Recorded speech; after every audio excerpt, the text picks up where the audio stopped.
अगर आपकी गम हेल्थ अच्छी नहीं है, अगर आपकी ओरल हाइजीन मेंटेन नहीं रहती, तो आपको प्री मैच्योर बेबीज भी हो सकते हैं। ये बात कितनी सही है?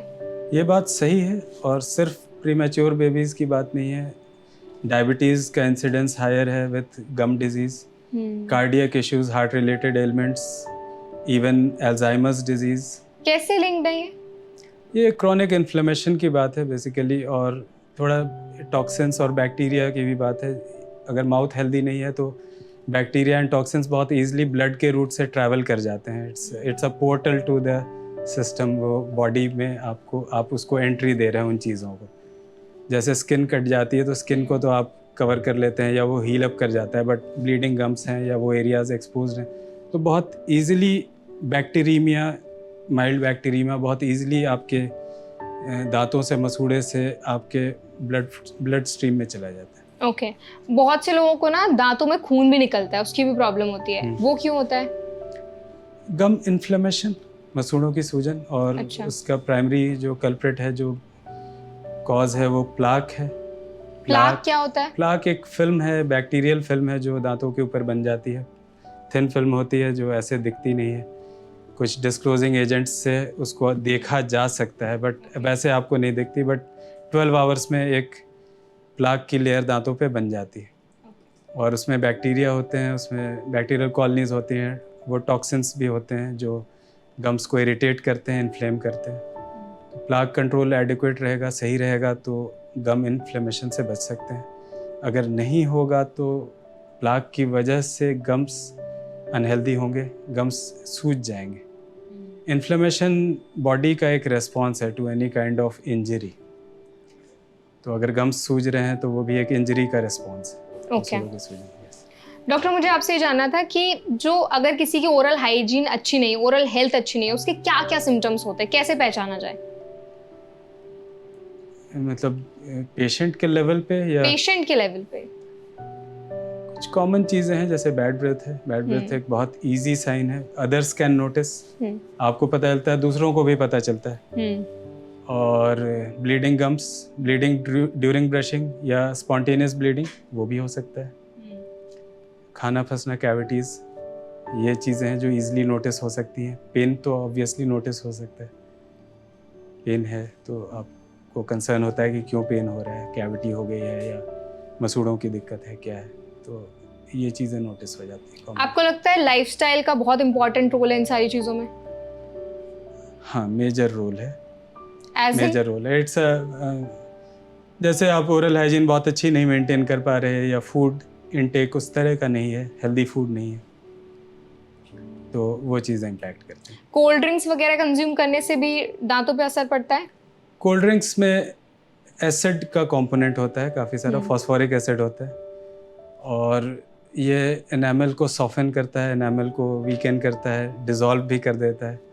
तो अगर ज़्यादा कंजम्पशन है या ज़्यादा देर तक कंजम्पशन है, दांत कितने टाइम तक उस एनवायरनमेंट में है, ये एक इम्पॉर्टेंट चीज़। कितना एक्सपोज्ड है। किसी ने 2 मिनट में कोल्ड ड्रिंक पी ली, किसी ने धीरे धीरे आधे घंटे में उसी कोल्ड ड्रिंक को फिनिश किया, तो उसको डैमेज ज़्यादा होगा। तो ये चीज़ें इफ़ेक्ट करती हैं, कितने ड्यूरेशन तक वो कांटेक्ट में है। Cold drinks are damaging definitely. Vape करने से भी दांत खराब होते हैं, वेपिंग से? वेपिंग पे इतनी ज़्यादा रिसर्च नहीं है। वेपिंग एक थोड़ा नया फिनोमेना है। स्मोकिंग पे तो है डेफिनेटली, बट वेपिंग पे उतना नहीं। वेपिंग के इश्यूज़ हैं, हेल्थ कंसर्न्स तो हैं।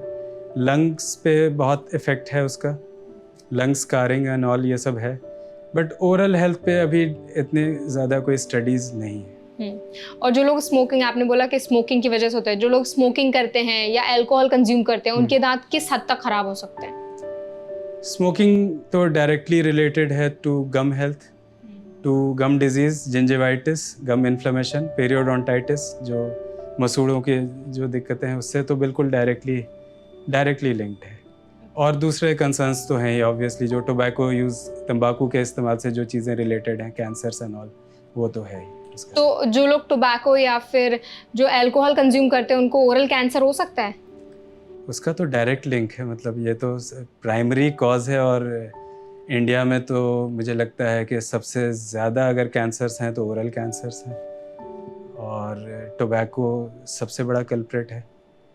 The first thing that comes is don't use tobacco. बिल्कुल। प्रिवेंशन ऑफ ऑल्सो सर, जो लोग ओरल सेक्स करते हैं, क्या उससे भी ओरल कैंसर हो सकता है? रेयर है, मतलब ऑफ कोर्स होता है बट वो थोड़ा टेक्निकल है। जैसे अगर आपके पॉडकास्ट पे जो लोग सुन रहे हैं, क्योंकि ये वायरसेस से रिलेटेड है, कुछ ह्यूमन पैप्लोमा वायरसेस होते हैं एचपीवी, और एचपीवी के कई सारे वेरिएंट्स है, it's a group of viruses. उसमें कुछ वायरसेस हैं जो हाई रिस्क वायरसेस कहते हैं जिनको, कुछ लो रिस्क हैं। तो high risk viruses plus multiple partners plus मतलब वो भी एकदम से नहीं होता, लाइक उसकी कई साल की हिस्ट्री होती है और उसमें भी इंसिडेंस बहुत लो है, लेट्स से 1%। तो एक रेयर इंसिडेंस में आप कह सकते हैं कि यस ये लिंक है, ये होता है, बट उसके इंसिडेंस बहुत लो है। और एचपीवी इन्फेक्शंस इतने अनकॉमन नहीं है, बट हाई रिस्क एचपीवी होना थोड़ा अनकॉमन है। और ओरल कैंसर के क्या सिम्टम्स होते हैं, कैसे आइडेंटिफाई किया जाता है? एक ग्रोथ होगी यूजुअली। आप अगर इंडियन कॉन्टेक्स्ट में बात करें तो टोबैको यूज से हम उसको अगर रिलेट करें स्ट्रेट अवे, तो टोबैको यूजर्स में आपको कुछ चेंजेस दिखते हैं, लाइक वाइट पैचेस। जैसे जिस जगह पे खैनी रख रहे हैं या तंबाकू या गुटखा, लोग उसको पार्क करते हैं, they will put it in some place. Okay. Like khaini user को अगर आप देखेंगे तो वो उसको एक जगह पे रखेगा, लिप्स के नीचे या फिर टांग के अंदर, वेस्टिब्यूल जिसको कहते हैं, वहाँ पे वो उसको रखते हैं और उस जगह पे वो म्यूकोसा को कट करता है, जो लाइम होता है उसमें वो उसको कट करता है, या केमिकल्स हैं वो उसको टिश्यू को कट करते हैं और फिर वो केमिकल्स ब्लड स्ट्रीम में पहुँचते हैं जिससे कि वो नशा उसको होता है। ओके। तो वो एरिया जो है वो डैमेज होता है धीरे धीरे, और वहाँ पे आपको एक वाइट पैच दिखता है जिसको ल्यूकोप्लेकिया कहते हैं, तो वो स्टार्टिंग साइन होता है। तो अगर वाइट पैचेस दिख रहे हैं तो इमीडिएटली स्टॉप कर देना चाहिए। यूजुअली तो हम लोग नोटिस करते हैं कि ये वाइट पैच हो रहा है, और अगर ग्रोथ होने लगे उसी वाइट पैच में तो डेफिनेटली मतलब it is a case of oral cancer. Okay sir, do you think कि सोसाइटी का भी इसमें कोई रोल है? बिकॉज हमारे एड्स चलते हैं टोबैको के ऊपर, जिनको हम आइडियल मानते हैं वो लोग भी प्रमोट करते हैं, तो आपको लगता है इसका बहुत भी कोई सारा रोल पैसा है इसमें, क्योंकि बड़े बड़े स्टार्स इसको एंडोर्स कर रहे हैं, तो बहुत हॉट सेलिंग प्रोडक्ट है एक तरह से अगर कहा जाए। मतलब गलत प्रोडक्ट है बट सेल्स तो बहुत ज़्यादा हैं इसकी। एडिक्टिव है क्या ये? Highly addictive, highly addictive. Gutkha is particularly addictive, क्योंकि मैंने बहुत लोगों को देखा है, अगर उन्होंने एक बार शुरू किया तो बहुत मुश्किल छोड़ना होता बहुत है मुश्किल उनके होता है। यस, ऐसी क्या चीज़ होती है उसमें कि इतना एडिक्शन हो जाता है? एडिक्टिव प्रोडक्ट्स के साथ तो यही आप नशा होता है, तो जैसे निकोटीन है वो रिलीज हो रहा है बॉडी में, तो इट हैज इट्स एडिक्शन। पर कुछ ऑल्टरनेटिव्स भी हैं अब मार्केट में। ऑल्टरनेटिव्स च्युइंगम्स होते हैं निकोटीन जिनसे डिलीवर हो जाता है, और च्युइंगम्स हैं, पैचेस होते हैं जिनसे निकोटीन तो डिलीवर हो जाता है बट जो हार्मफुल पार्ट है वो आप रिमूव कर सकते हैं। That can be done in certain situations, but आप यूजुअली देखेंगे कि अगर आपने स्मोकर के लिए रिप्लेस किया, उसको एक पैच दे दिया कि ये पैच लगा लो, या किसी टोबैको यूज़र को आपने च्युइंगम दे दिया, तो उसकी एक्सेप्टेंस बड़ी लो है। उनको वो फील नहीं आती जो कन्वेंशनल टोबैको या गुटखा या इन चीज़ों से या स्मोकिंग से आती है, वो फील नहीं आती। तो एडॉप्शन बहुत लो है, और जहाँ पे कंसर्न बहुत हाई ना हो, या बिल्कुल ये हो कि अच्छा ये मुझे डैमेज कर रहा है, I can no longer use it, अब मुझे बंद करना है, जब तक वो स्केयर के लेवल पे नहीं आता तब तक लोग उसको नहीं छोड़ पाते। ओके तो जितना अभी तक हमने डिस्कस किया, ओरल कैंसर के मेजरली जो रीज़न है वो टोबैको है। इंडियन कॉन्टेक्स्ट में तो यस 100% आप उसको कह लीजिए।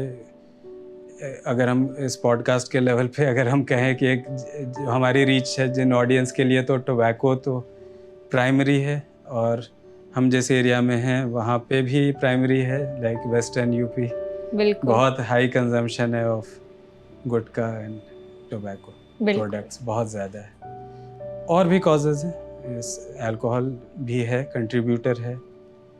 कुछ कॉजेज़ हैं जो जैसे कि शार्प टीथ हैं, वो एक डेंटल कंसर्न है। शार्प टीथ हैं, लोग उसको एड्रेस नहीं कर रहे, और उसकी वजह से कांस्टेंट इरिटेशन या कट्स लग रहे हैं माउथ में, वो भी एक कॉज है जो एटलीस्ट डेंटिस्ट तो कॉमनली उसको देखते हैं। तो सर ये जो ओरल कैंसर होता है इसके क्या ट्रीटमेंट्स अवेलेबल है, क्या इसको ट्रीट किया जा सकता है? इसको डेफिनेटली ट्रीट किया जा सकता है, और यूजुअल प्रोटोकॉल तो सर्जिकल होता है, सर्जरी की जाती है, जो लीजन है उसको हटाया जाता है, फिर रेडिएशन और कीमोथेरेपी। ये एक, अब इसमें देखना होता है किस स्टेज पे कैंसर है, उस हिसाब से सर्जरी प्लान होती है। या तो सिर्फ उस लीजन को हटाया जाता है जो स्पॉट है जहाँ पे कैंसर है, या फिर डिसेक्शन करके नोड्स को भी हटाया जाता है अगर वो स्प्रेड कर गया है तो। और फिर रेडियोथेरेपी, मतलब रेडिएशन जिसको सिकाई कहते हैं कॉमनली, वो भी एक्सटेंट कितना स्प्रेड है उस पर डिपेंड करता है। कीमो भी उसी पे डिपेंड करती है। लेकिन प्राइमरी अगर पहला मैनेजमेंट आप कहें ओरल कैंसर का तो वो सर्जिकल ही है। ओके। और कितना टाइम लगता है इस ट्रीटमेंट के प्रोसेस में?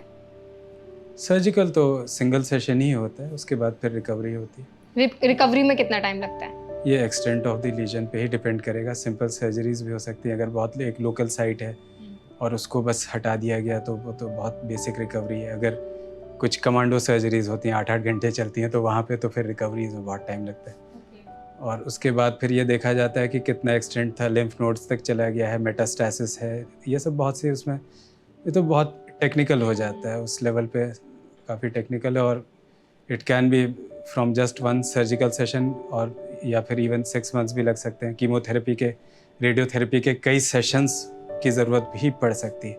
ये स्प्रेड पे और स्टेजिंग होती है कैंसर की, तो स्टेजिंग पे डिपेंड करता है कि सिर्फ ट्यूमर लेवल पे है या नोड लेवल पे है या मेटास्टैसिस, मतलब शरीर में भी फैल गया है। Yes. Okay. तो ये उसकी क्लासिफिकेशन होती है। कितनी स्टेजेस होती हैं? TNM क्लासिफिकेशन कहते हैं। तो you have a tumour, node, metastasis, TNM। उसमें 0, 1, 2, 3 इस तरह से उनमें भी सब कैटेगरीज होती हैं। तो पेशेंट को देख करके उनके स्कैन्स वगैरह करके स्टेजिंग की जाती है। स्टेजिंग के बाद ट्रीटमेंट प्लान बनता है कि अच्छा इस पेशेंट को इतनी ज़रूरत पड़ेगी, उस हिसाब से फिर ट्रीटमेंट प्लान को एग्जीक्यूट किया जाता है। जैसे मैंने कहा कि अगर सिर्फ T1 है, T2 है, मतलब सिर्फ ट्यूमर लेवल पे है, मेटास्टैसिस नहीं है, तो सर्जिकल करके फिर वो एंड हो जाता है, that is the end. But अगर रेडिएशन भी है तो रेडिएशन के कई सेशंस की ज़रूरत पड़ सकती है, कीमो है तो कीमो के कई सेशंस की ज़रूरत, तो फिर ये काफ़ी लंबा भी चल सकता है टोटल क्योर तक पहुंचने के लिए। फिर उसके रिव्यूज़ भी होंगे, फिर पेशेंट को वापस बुला के चेक भी किया जाएगा, पेट स्कैन होंगे देखने के लिए कि सब कुछ ठीक है भी या नहीं। ओके। जैसे अभी आपने बताया कि ओरल जो कैंसर होता है वो क्योरेबल है। हाँ, डेफिनेटली क्योरेबल है। और इसके कितने % चांसेस होते हैं कि पेशेंट परफेक्टली रिकवर हो जाएगा? ये स्टेजिंग पे डिपेंड होगा। अगर एडवांस स्टेज है, अगर अच्छा। मेटास्टैसिस लेवल पे है तो हाँ। फिर तो मुश्किल हो जाती है। ओके। डॉक्टर, इसके हम थोड़ा आगे बढ़ते हैं। ओरल कैंसर से हम देखते हैं कि बहुत से लोगों को ना दांतों में गैप की प्रॉब्लम बहुत होती है, एंड इवन बहुत ऐसे लोग हैं जो बचपन में उनको गैप नहीं होता है, लेकिन धीरे धीरे विद टाइम उनके गैप्स बढ़ते जाते हैं, उनको गैप्स होने लग जाते हैं। क्या रीजन है और कैसे ठीक किया जा सकता है? कुछ गैप्स नेचुरल होते हैं, डायस्टेमास होते हैं, और उनको कुछ करने की ज़रूरत नहीं होती। अगर एस्थेटिक ये है कि मुझे ये अच्छा नहीं लगता तो आप उसको क्लोज करा सकते हैं, ब्रेसेस लगवा के क्लोज करा सकते हैं, विनियर्स करके, लेयरिंग करके भी क्लोज कर सकते हैं। अगर ये over time, over years develop कर रहे हैं, लाइक अगर कोई मिडिल एज में है और कहता है कि पहले दांत ठीक थे अब ये बाहर की तरफ ऐसे फैलते जा रहे हैं, तो ये एक तरह की गम डिजीज़ है, पेरियोडोंटल माइग्रेशन, मतलब गम्स, दांत धीरे धीरे आगे मूव कर रहे हैं, तो उसको टाइमली करेक्ट कर सकते हैं, बट वो एक गम डिजीज का एक लक्षण है। कब हम डेंटल इम्प्लांट्स करते हैं, कब हम वीनियर्स करते हैं और कब हम अलाइनर्स डालते हैं, इनको थोड़ा डिटेल में बताइए। बहुत सेपरेट चीज़ें हैं। इम्प्लांट्स तो मिसिंग टीथ के लिए किए जाते हैं, या तो सिंगल मिसिंग टूथ हो या फिर एक सेगमेंट है जो मिसिंग है, जैसे कि फ्रंट का कोई पोर्शन है मिसिंग है तो वहाँ पे इम्प्लांट्स करके दांत लगा दिए जाए, या फिर च्यूइंग एरिया है वहाँ पे कुछ टीथ नहीं है तो 2 इम्प्लांट्स लगा के 3 दांत लग गए, तो इस तरह से च्यूइंग एरिया, या फिर फुल माउथ भी दांत लगाने हैं, दांत नहीं है तो वहाँ पे भी इम्प्लांट्स करके, मिसिंग टीथ के लिए दांत नहीं है और दांत लगाने हैं, फिक्स्ड दांत लगाने हैं, तो इम्प्लांट्स यूज़ किए जाते हैं। और दूसरा आपने पूछा विनियर्स आर्टिफिशियल लेयर्स हैं, सेरामिक के लेयर्स होते हैं प्राइमरीली एस्थेटिक्स, मतलब लुक्स के लिए यूज़ किया जाता है। अगर शेड अच्छा नहीं है, कई बार शेप चेंज करने के लिए दांतों की, इन चीज़ों के लिए लेयरिंग, सेरेमिक के लेयर्स यूज़ की जाती हैं। टोटली एस्थेटिक है, इसका कोई मेडिकल कोई इसका सिग्निफिकेंस नहीं है, सिर्फ लुक्स और कॉस्मेटिक्स की बात है। तो विनियर्स थिन लेयर होते हैं सेरेमिक के, जिनको बॉन्ड कर दिया जाता है दांतों के साथ, ये विनियर्स हैं। और एक तीसरा Aligners. अलाइनर्स यूज़ होते हैं दांतों के अलाइनमेंट को करेक्ट करने के लिए। अलाइनर्स जैसे नाम ही अलाइनर्स है, तो जेनेरिक एक जो कैटेगरी अगर आप पूछें कि इसका नाम क्या है, तो वो क्लियर अलाइनर्स कहते हैं उनको। क्लियर अलाइनर्स मतलब ये कि वो दिखते नहीं हैं और उनका पर्पस है दांतों को अलाइन करना, मतलब जगह पे पैक करके लाना। रखना। नहीं, अगर दांत आगे पीछे हैं, आड़े तिरछे हैं, तो उनको अलाइन करना। अलाइनमेंट मतलब एक सही अरेंजमेंट में लेके आना, तो that is a clear aligner. अब क्लियर अलाइनर्स के कई तरीके हैं, कई कंपनीज़ हैं जो प्रोवाइड करते हैं, इंडिविजुअल डेंटिस्ट भी प्रोवाइड करते हैं अलाइनर्स को। तो अलाइनर्स करेक्शन के लिए यूज़ किए जाते हैं, जहाँ पे कन्वेंशनली पहले से ब्रेसेस यूज़ होते थे जो तार लगाए जाते थे। उसके लिए एक नया ट्रीटमेंट है जिसमें आप रिमूवेबल अलाइनर्स आप यूज़ कर सकते हैं। ओके, आपने एस्थेटिक्स की बात की थी, तो बहुत से लोगों को ऑब्सेशन रहता है परफेक्ट स्माइल का। एक अच्छी स्माइल, परफेक्ट स्माइल, वो डेंटिस्ट्री में क्या होती है? परफेक्ट स्माइल कई चीज़ों का एक कॉम्बिनेशन है। आपके फ्रंट टीथ की विजिबिलिटी कितनी है, और फ्रंट टीथ यूजुअली आप समझ लीजिए कि सामने के ऊपर के 6 दांत, ये फ्रंट टीथ हैं, 3 अप टू दी कैनाइंस जो कॉर्नर टीथ होते हैं वहाँ तक। और इनका रेशो क्या है, जब आप सामने से एक पेशेंट को देखते हैं, एक पर्सन को देखते हैं, तो वो किस रेशो में वो टीथ हैं, गोल्डन रेशो जिसको कहते हैं। और एक कंपोनेंट है स्माइल लाइन का, कि आप जब हंसते हैं तो कितने portion of the teeth visible है, कितना आपके लोअर लिप्स किस तरह का आर्च बनाते हैं, और कितने पोर्शन को ढकते हैं और कितने पोर्शन को विजिबल रखते हैं। तो एक कई चीज़ों का कॉम्बिनेशन है जिसको एक परफेक्ट स्माइल कहते हैं। ओके, आपके पास आते हैं पेशेंट्स परफेक्ट स्माइल से रिलेटेड क्वेरीज लेके? एक्चुअली हम परफेक्ट स्माइल्स क्रिएट करते हैं विथ विनियर्स, बट कंसर्न सिर्फ परफेक्ट स्माइल के नहीं होते, कई बार शेप एंड शेड की भी होते हैं। लाइक दांत अदरवाइज ठीक हैं, हेल्दी हैं, बट उनका कलर ठीक नहीं है, फ्लोरोसिस है, जैसे मॉटलिंग है, ब्राउन है टीथ, या येलो है, ब्राउन है, स्पॉटी टीथ हैं, पैची टीथ हैं, तो उनमें विनियर्स करके परफेक्ट स्माइल्स क्रिएट की जा सकती हैं। कई बार वोर्न आउट टीथ भी हैं, उनमें भी विनियर्स करके हम परफेक्ट स्माइल दे सकते हैं। टीथ की क्लीनिंग कितने टाइम में कराते रहना चाहिए? अगर बहुत अच्छा ओरल हाइजीन मेंटेनेंस है तो उतनी ज़्यादा ज़रूरत नहीं पड़ती। ऐसा कोई हार्ड एंड फास्ट रूल नहीं है कि आपको 6 मंथली क्लीनिंग करा ही लेनी चाहिए, नथिंग लाइक दैट। बट अगर एक लेवल वो है जहाँ पे आपके टीथ पे जो डिपॉजिट्स हैं वो आपको डिजीज़ दे रहे हैं, गम इन्फ्लेमेशन दे रहे हैं, गम रिसेशन हो रही है, तो वहाँ पे तो डेफिनेटली करा लेना चाहिए, अगर ये पॉसिबिलिटी है कि उससे आपको नुकसान हो रहा है डिपॉजिट से या गम इन्फ्लेमेशन से। और दूसरा ये है कि आप डेंटिस्ट को दिखा लीजिए, अगर डिपॉजिट ज़्यादा हो रहे हैं, वो अगर नोटिस करते हैं कि हाँ यहाँ पे कुछ इशू हो रहा है, लाइकलीहुड है कुछ ऐसा होने का, तो क्लीनिंग करा सकते हैं। पीरियोडिक क्लीनिंग में कोई दिक्कत नहीं है, 6 मंथली भी कर सकते हैं, ईयरली भी कर सकते हैं। बस ये है कि अगर फ्रीक्वेंसी बहुत ज़्यादा है तो उसको प्रॉपरली किया जाए, उसको बहुत एग्रेसिवली दांतों को क्लीन ना किया जाए, मतलब विद जेंटल फोर्स या मैनुअल क्लीनिंग की जाए, not with your ultrasonic instruments. If you अगर बहुत ज़्यादा क्लीनिंग कराते हैं, एवरी 6 मंथ्स ऐसे कराते हैं तब। ओके।